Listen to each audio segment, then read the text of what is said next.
बिस्मिल्लाहिर्रहमानिर्रहीम। ख्याल टीवी के मोअज़्ज़ज़ ख़वातीन व हज़रात, अस्सलाम वालेकुम व रहमतुल्लाहि व बरकातुहू। मैं हूं आपका दोस्त मोहम्मद रिखीज़र। आज की इस वीडियो में हम बात करेंगे आखिर हम जमाई क्यों लेते हैं और इसे देखकर दूसरे लोग जमाइयाँ क्यों लेना शुरू कर देते हैं। छींक या हिचकी की तरह जमाई भी हमारे जिस्म का एक ऐसा रद्द अमल है जिसे हम कंट्रोल नहीं कर सकते।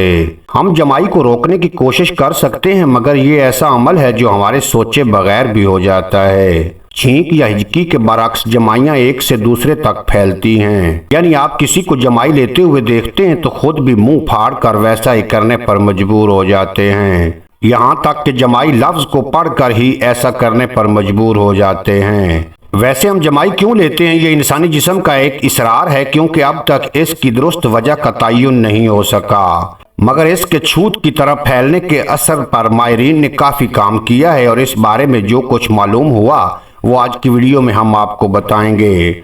जमाई एक ऐसा अमल है जिसके दौरान हम हवा को अंदर खींचते हुए जबड़ों को खोलते हैं और फिर तेजी से हवा को खारिज करते हैं। अमूमन जमाई का एक मखसूस वक्त है और लोग सुबह जागने के फौरी बाद या रात को सोते वक्त जमाइयाँ लेते नजर आते हैं। एक तहकीक में ये भी ख्याल जाहिर किया गया है कि जमाई एक ऐसी अलामत है जो बताती है कि हम बेदारी या सोने के लिए तैयार हैं। तो अगर आपको रात में बहुत ज्यादा जमाइयाँ आ रही हैं तो ये इस बात की अलामत हो सकती है कि आपका जिस्म सोने का ख्वाहिशमंद है। इसी तरह सुबह के वक्त जमाइयाँ आ रही हैं तो इसका मतलब है कि जिस्म खुद को मुस्तैद कर रहा है।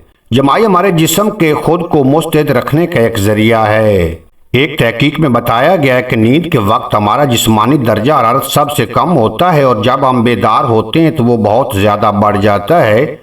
इनका कहना था कि बेदारी के बाद जमाई लेने से हमें जिस्म और दिमाग को ठंडा रखने में मदद मिलती है, जिससे जिस्म ज्यादा मुस्तैद हो जाता है और दिन भर के कामों के लिए तैयार हो जाता है। ये बात दुरुस्त है कि जमाई एक से दूसरे फर्द तक फैलती है। जमाई के बारे में सुनने या सोचते ही आप जमाई लेने पर मजबूर हो जाते हैं। यहाँ तक कि अगर आप उल्टे होकर भी किसी को जमाई लेते हुए देख लें तो खुद को मुंह फाड़ने से रोकना मुश्किल हो जाता है।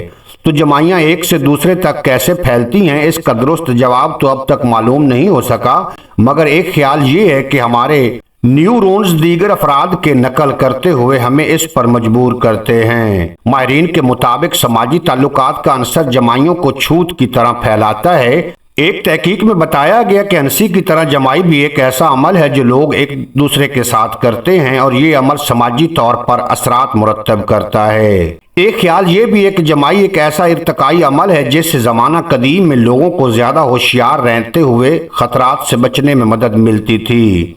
वैसे तो तहकीकी रिपोर्ट में साबित हुआ है कि जब हम थके होते हैं तो जमाई लेने पर मजबूर हो जाते हैं, मगर ये थकावट या गनूदगी की अलामत नहीं बल्कि ये अमल जिस्मानी दर्जा हरारत के साथ जुड़ा होता है। माहिरीन के मुताबिक ये ख्याल गलत है कि जमाई लेने वाला फर्द थकावट या बेजारी का शिकार होता है। जमाई सिर्फ इंसानों तक महदूद नहीं, दीगर जानवर जैसे बंदर, मगरमच्छ, सांप और कुछ मछलियों को भी जमाई लेते हुए देखा गया है। उम्मीद है आज की ये मुख्तसर वीडियो आपको पसंद आएगी। अगर वीडियो पसंद आई हो तो चैनल को सब्सक्राइब फरमाएं और बेल नोटिफिकेशन को प्रेस करें ताकि मुस्तकबिल में अपलोड होने वाली तमाम वीडियो बर वक्त आप तक पहुँचती रहें।